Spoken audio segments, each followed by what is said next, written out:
On this episode of China Uncensored. I think Shelley's been wiretapping me. Hi, welcome to China Uncensored. I'm your host, Chris Chappell. Chinese state-run media report a lot of fake news, complete and utter fabrications that Western media report as true. Like that China's GDP is really strong, when in fact even the guy in charge of China's economy said he doesn't believe the GDP data. Or that China is going to stop harvesting organs from executed prisoners. No matter how many times they say, this time it's for real. While also ignoring the organs are coming mainly from executed prisoners of conscience, not even regular prisoners. And who could forget the classic, the Chinese government is a meritocracy. Ha ha ha. It just happens that the most capable leaders are the sons and daughters of the communist revolutionary elite, who also just happen to control most of the businesses. But while Chinese people in the know may secretly laugh at us in the West for eating up their fake news as truth, we in the West can at least laugh at the Chinese media for eating up our fake news.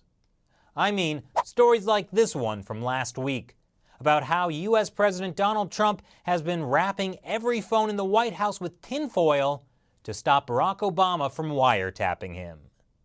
Many Chinese netizens were shocked that state-run media did not pick up on the fact that story was a satire piece in The New Yorker. And this wasn't a one-off slip.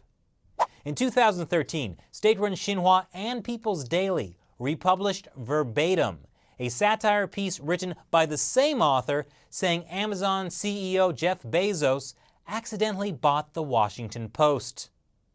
Then there was the time they picked up the Onion story about Kim Jong-un being named sexiest man alive and ran a 55-page photo spread about him as tribute. Or the time my favorite state-run media, the Global Times, ran this story about former would-be President Hillary Clinton's memoirs revealing her secret bisexuality. That story's source? The National Enquirer. I hope they never discover the Weekly World News. No, on second thought, I hope they do. So why does this keep happening? Well, think about this. In the Kafkaesque world that is China today, they call air pollution fog. And they say ethnic minorities enjoy unprecedented religious freedom. And even that the capital of Tibet is the happiest place in China. It makes perfect sense. The Chinese Communist Party is the ultimate performance artist, and we've been getting trolled all along. Maybe during the National People's Congress at the end of the year, Xi Jinping gets up in front of everyone and is like, "The aristocrats!" And then he and Jiang Zemin hug, Andy Kaufman walks on stage, and they all go to Mao's mausoleum to give him a mummy makeover. But there's probably another, slightly more likely explanation. In a country where the atheist Communist Party actually claims it has the authority to control reincarnation, in a country where there are actual internet police, and in a country where former high-ranking party member Bo Xilai actually did wiretap leader Hu Jintao, it wouldn't be that hard to believe that a president would wrap his phones in tinfoil.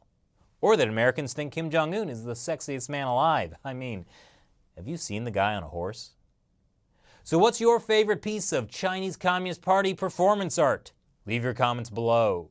Thanks for watching this episode of China Uncensored. Once again, I'm your host, Chris Chappell. See you next time.